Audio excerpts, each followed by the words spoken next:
Yep, it is. And would you look at that? You've already seen our topic for today in action. Okay, let's dive right in. We are going to crack the code on one of the most common and most useful features of spoken English, the tag question.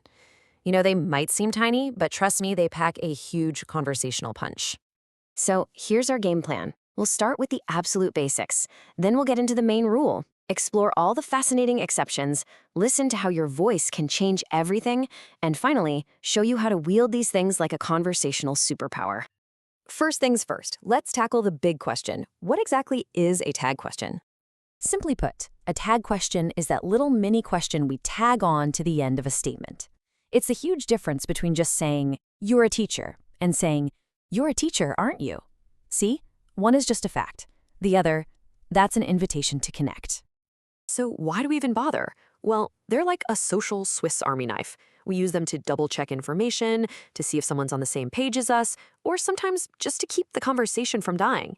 Honestly, without them, spoken English can sound kind of robotic.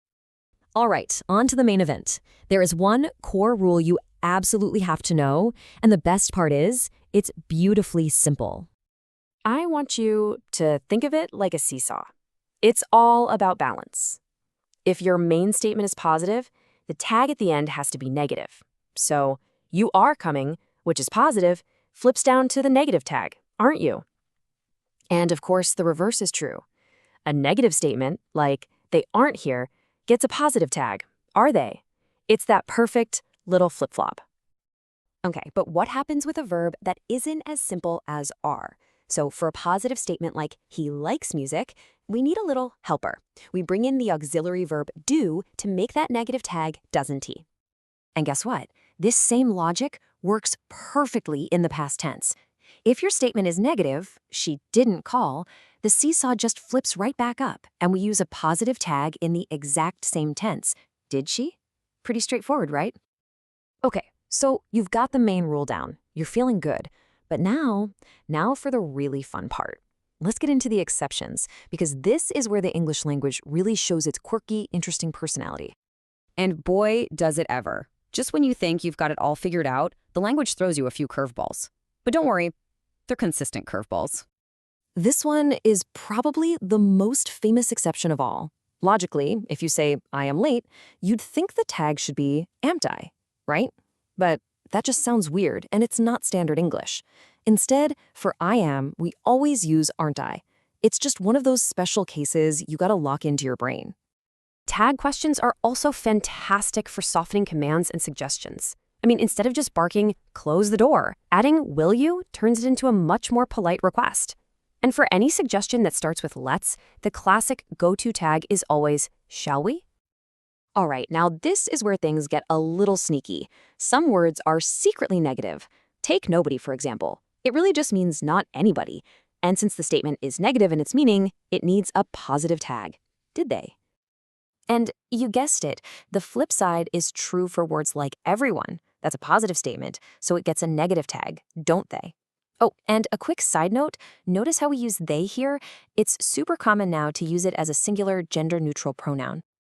Okay, this next group is even trickier.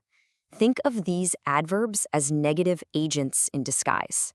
They make a whole sentence feel negative without ever using the word not.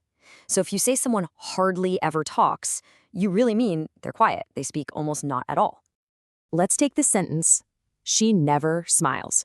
That word "never" makes the whole idea negative.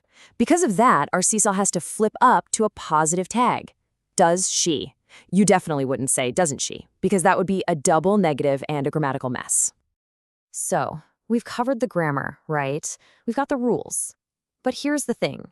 The words are only half the story. How you say the tag question can completely change what it means. Just listen to this. If I say, "It's a beautiful day, isn't it?" with my voice falling down at the end, I'm not really asking you, am I? I'm just making a statement and I expect you to agree with me. But if I say, "It's a beautiful day, isn't it?"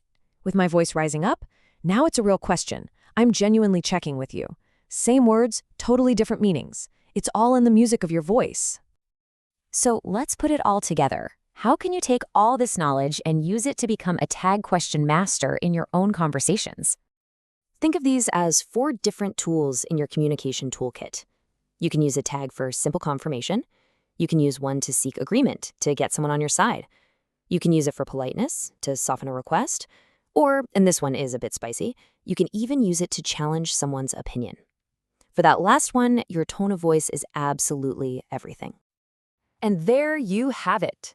We started with a simple little positive-negative flip-flop rule, and we've ended up with this incredibly powerful, sophisticated tool that helps us manage our social interactions, show our attitude, and just keep conversations feeling alive and natural. So with that, we have totally cracked the code. It's so much more than just grammar, isn't it?